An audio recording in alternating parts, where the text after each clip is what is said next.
Bueno, hablamos de la causa Correo Argentino y un momento muy importante en la mañana de hoy, 9:30 de la mañana, vencía un plazo, esa fecha límite, ¿para qué? Para el salvataje, Sofi, y a partir de esto, bueno, muchas novedades. Bienvenida, buenas tardes. Gracias, Dani. Hola, ¿qué tal, Antonio? Así es, hoy 9:30 de la mañana, como vos decías, cerró el plazo del denominado Countdown. ¿Qué es esto? Un periodo de salvataje que se habilitó dentro del concurso más largo de la historia de la justicia comercial argentina, que ya lleva 18 años, cuando el código del 2002, lleva 18 años, cuando el código establece 2 años de concurso. 18. Lo que suele durar mucho tiempo es una quiebra, ¿no? Una vez que se decreta la quiebra, después todo el proceso de quiebra es un proceso extenso, complejo, a veces dura hasta 10 o más años. Pero el concurso, que es la etapa previa, el código establece plazos muy estrictos, 2 años. 18 lleva el concurso de la empresa de la familia Macri, la empresa insignia de la familia Macri, Correo Argentino, ya una empresa que es prácticamente un sello de goma, vaciada, casi sin activos, sacaría el casi. Según lo dijo la misma, y por escrito, la misma fiscal Boquín, ¿no? Habló de un vaciamiento descomunal. ¿Y por qué estamos hablando de esto? Porque la propia fiscal Boquín, en el inicio del gobierno de Mauricio Macri, advierte en un dictamen que el Correo Argentino quería llevar adelante un acuerdo que era ruinoso para el Estado argentino, y el dueño de la empresa era el entonces presidente de la Nación. Por lo tanto, el escándalo fue mayúsculo, que llevó al propio Mauricio Macri a tener que hacer una conferencia de prensa y anunciar que, según él, volvían todo a foja cero y se retiraba la oferta. ¿Qué es lo que ha pasado en el día de hoy? ¿Por qué fue tan importante esta mañana? El proceso de Countdown, que es el salvataje, era la última instancia antes de la quiebra. Es decir, se abre una oportunidad para que cualquiera se pueda presentar en la causa y diga: yo quiero comprar la deuda del Correo Argentino, me hago cargo de la deuda y luego me quedo con la firma. Se creía que nadie se iba a presentar porque la verdad es que, como decimos, es una empresa que solamente tiene deudas, y muchas deudas, cuyo acreedor principal es el Estado Nacional. Finalmente se presentaron 5 oferentes. Hay 4 empresas que se presentaron para salvar la compañía y un particular. ¿Qué pasa a partir de ahora? No se va a la quiebra, no inmediatamente, porque si no había ningún oferente, la jueza Marta Ciruli tenía que decretar inmediatamente la quiebra. Y lo que se hace es como una suerte de nuevo concurso con el nuevo oferente. El oferente tiene que decir cuánto le va a pagar a los acreedores, pero además necesita el acuerdo de todos, al igual que cualquier concurso comercial. Sí, el 75% mínimo. Exactamente. Eso es muy difícil de alcanzar y hay que ver qué va a decir el Estado, porque recordemos que el Estado es el que necesita cobrar una deuda millonaria, es a quien más le debe Correo Argentino. Lo que pasa es que al no tener activos, yo creo que al oferente le va a ser más fácil hacer una oferta.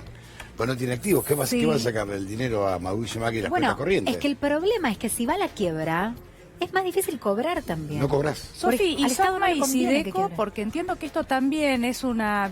No sé si es clave. Si es posible que esto pase, pero entiendo que por ese camino hay una vía. ¿Podría esto ampliarse a otras empresas del Grupo Macri? Y no sé, capaz que estoy diciendo cualquier cosa, pero de tomar activos de estas empresas. Es clave lo que vos mencionás. ¿Por qué no quiere Correo Argentino ir a la quiebra?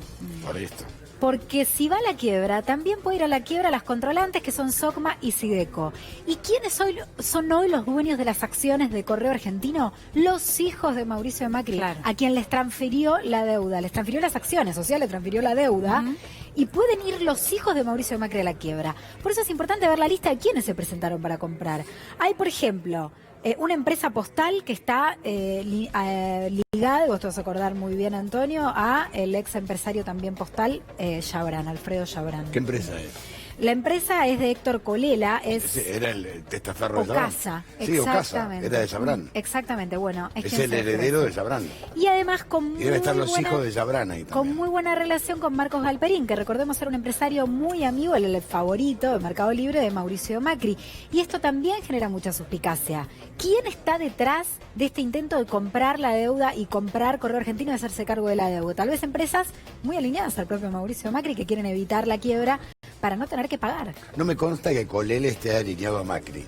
Sí sé que es un hombre que heredó un imperio de Chabrán, muy importante, sobre todo en lo que es intercargas y el correo aéreo.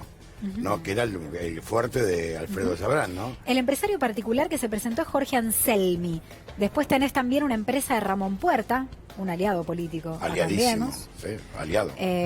Ahora el proceso que se abre es largo, pero se cree que, los plazos procesales son más cortos que 2 años de un concurso, pero se abre como si fuera un nuevo concurso.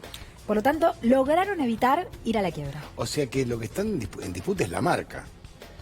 El sello. Nada más. Hablando de metáforas. Porque vos no tenés absolutamente ningún bien. Quizás alguna oficina postal. Y en el medio con maniobras de vaciamiento, que denunció la propia fiscal Boquín. En medio de un concurso. ¿Por qué no van a la quiebra? Con esto te cierro. Porque si no, si vos vas a la quiebra, perdés el control de la empresa. Mientras estás en el concurso, seguís teniendo el control de la compañía. Y siguieron vaciando la compañía durante estos 18 años de concurso. Mientras le debían millones al Estado argentino, a tu bolsillo. Miles de millones. Miles de millones. Bueno, tenemos en contacto telefónico con nosotros al fiscal Delgado. Fiscal, buenas tardes. Aquí Antonio, Sofía, Daniela, los saludamos. Buenas tardes. ¿Nos escucha, Federico? Escucha? Perfecto, ¿ustedes me escuchan a mí? Y ahora sí. Bueno, a ver, estábamos hablando de la causa Correo Argentino. Sí, me permito hacerle una pregunta concretamente sobre esta causa, porque no es una causa más, ¿no? Recién hablábamos de la cantidad de años que han pasado y cuál es su mirada sobre este límite que se ha vencido en el día de hoy y en realidad hacia adelante, más allá de lo que puede pasar, todo lo que ya pasó, ¿no? Con el correo y la responsabilidad de Mauricio Macri. Tengo una mirada sobre la causa, digamos, en sí misma y en términos generales, porque no conozco la cuestión jurídica, sí. Pero parece que, y lo escribí esto en mi último libro, eso expresa esa causa la confusión del Estado con el gobierno, y que es una tragedia argentina. Yo recuerdo una conferencia de prensa, recién creo que Sofía lo decía, hemos vuelto a foja cero o algo por el estilo, sí, que había dicho el expresidente Macri, que en términos republicanos era algo muy inapropiado ese comportamiento, porque, digamos, se estaba confundiendo el rol de primer mandatario de los ciudadanos, con el rol de parte de un proceso judicial en el que se investigaba la quiebra de una empresa, digamos. Pero esto que ustedes ven, a mí me parece que la causa del correo debería ser su trámite, su prolongación, las cosas que ha denunciado Boquín, las cosas que le pasaron a Boquín, me parece que debería tomarse como un insumo para leer en el Congreso y pensar qué cosas hay que corregir para que la justicia funcione un poco mejor.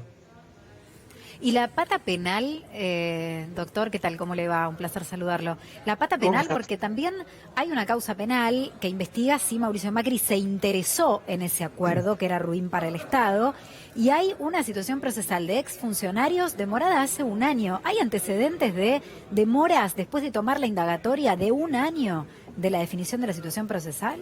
Mira, la causa no la conozco en sí misma. Recuerdo que Juan Pedro Sony fue removido y que representaba al Ministerio Público, es decir, a todos los ciudadanos en esa investigación.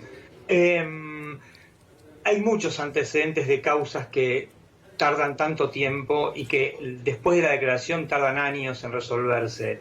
Eso tiene que ver con otra cuestión de la justicia que se vincula con la capacidad que tenemos los judiciales, no a veces para incumplir la ley, sino para torcerla. Los códigos tienen plazos específicos, Antonio se lo maneja perfecto, pero los jueces y fiscales hacemos una distinción que no existe en la ley concretamente, pero que algunos plazos los cumplimos obligatoriamente y otros no. Entonces, bueno, pasan estas cosas. Es otra de las cosas que hay que corregir y que hace no solo la temporalidad, sino que consagra otra cosa que me parece mucho peor, que es la discrecionalidad que tenemos los jueces y fiscales cuando administramos procesos judiciales que son procesos públicos, porque son procesos de los ciudadanos que dejan sus conflictos en la justicia. Y me parece que esa es otra de las facetas en la que tenemos que pensar seriamente cómo hacemos los judiciales para cumplir taxativamente con los plazos que están previstos en la ley, que es algo que francamente no hacemos. Bueno, el caso más emblemático es el de la Corte. Yo recuerdo la causa de Adrián Guío, siempre la digo, que murió en 1988 y recién salió la sentencia en el 2000, creo que fue 14. Pero ¿sabes qué pasa, Antonio? Y hay algo peor todavía, porque en primera instancia tenemos plazos que no cumplimos y a lo mejor algún dispositivo institucional que nos genere un costo a los magistrados, a los funcionarios, nos empujaría a cumplirlos. Pero el caso de la Corte es peor porque la Corte no tiene plazos previstos. La ley de Organización de la Justicia Nacional no contempla plazos para la Corte. Y para esta, para la anterior y para la que venga, porque se presta a un montón de suspicacias, y aunque no pase nada, aunque los magistrados sean impolutos, hagan las cosas correctamente y sean los mejores del mundo, siempre que alguien no tenga plazo para resolver y que a principios de año, como pasa en Estados Unidos, la Corte diga, señores, vamos a tratar estos 50 fallos y ningún otro, si eso no pasa, es inevitable que haya suspicacias, sobre todo en un país como la Argentina, donde la palabra pública está pero tan devaluada,